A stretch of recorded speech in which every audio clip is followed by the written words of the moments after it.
Police Bishnoi ने पप्पू यादव को जान से मारने की धमकी दी है, क्या कहेंगी?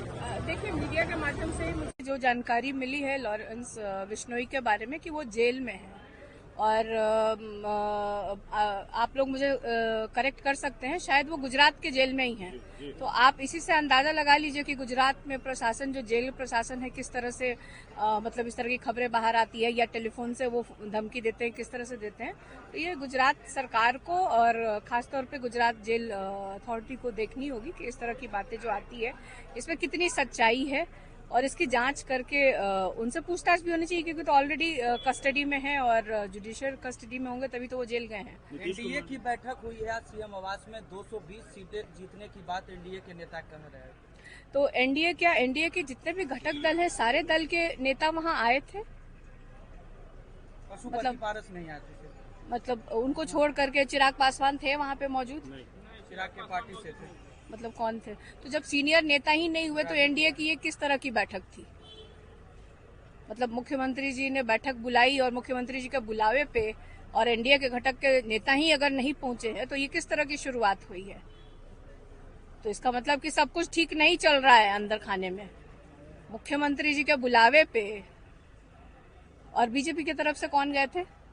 बीजेपी की तरफ से बड़े बड़े नेता थे, केंद्रीय नहीं, बड़े नेता में किसी एक का नाम तो नित्यानंद गिरिराज सिंह तो आजकल बड़े नेता थोड़ी ना है। गिरिराज सिंह जी तो मतलब सीनियर लीडर हैं, बट जो बिहार को देखते हैं मतलब उनमें से कौन आए थे? सम्राट चौधरी जी को तो पार्टी ने अभी खुद साइडलाइन करके रखा है, तो उनकी मतलब क्या बात की जाए। तो कोई मतलब मुझे लगता है कि जो आप लोग बता रहे हो उस हिसाब से कुछ जो एक ठोस निकल के आना चाहिए था कि आदरणीय मुख्यमंत्री जी ने एनडीए की बैठक बुलाई और बैठक में जो नेता उपस्थित होने चाहिए थे उस स्तर के नेता वहां उपस्थित नहीं थे। जो चुनाव को लेकर के, अगर खास तौर पे ये बैठक चुनाव को लेकर बुलाई गई थी तो वो मुझे लगता है कि अधूरी रह गई वो बात। 4 सीटों पर उपचुनाव होने हैं बिहार के।